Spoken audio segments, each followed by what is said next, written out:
Cooking కబుర్లకి స్వాగతం సుస్వాగతం. ముందుగా మీ అందరికీ దీపావళి శుభాకాంక్షలు.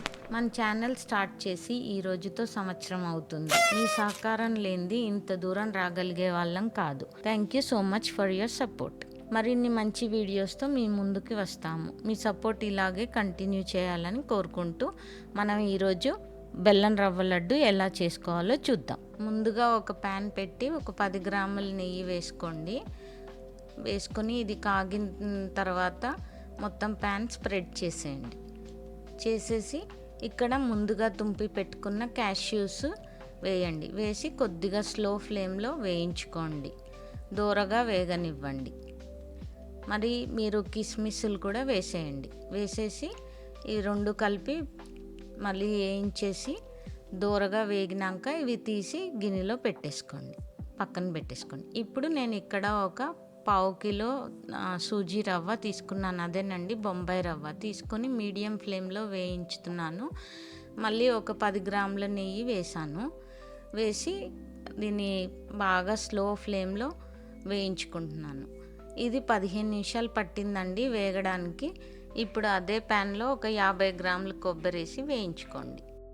దూరగా కొద్దిగా వేగిన తర్వాత ఈ మిగిలిన 10 గ్రాముల నెయ్యి ఉంది కదండి, ఇంకా అది వేసేయండి. వేసేసి మీరు దూరగా వేయించుకోండి.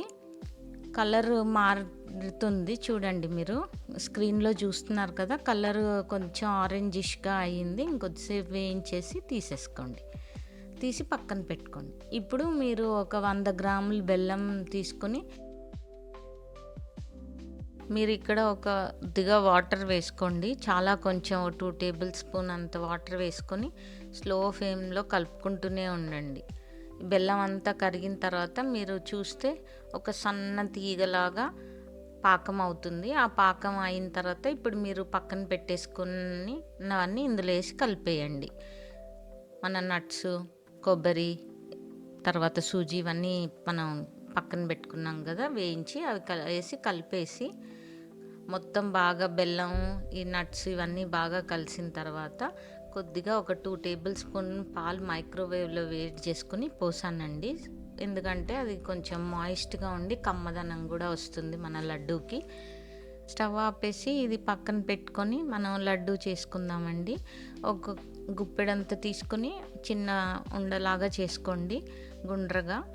ఇలా వేడిగా ఉన్నప్పుడే అన్ని లడ్డూలు కట్టేసుకోండి. ఒకవేళ మీకు చల్లగా అయిపోయి లడ్డు రావట్లేదు అనుకుంటే మళ్ళీ పొయ్యి మీద ఒక 2 నిమిషాలు పెట్టేసి వేడి చేసి మిగిలిన లడ్డూలన్నీ చేసేసుకోండి. ఇక్కడ 1/2 కిలో సూజీకి నాకు ఒక 14 లడ్డూలు అయ్యాయండి. ఇప్పుడు మన లడ్డూలు రెడీ.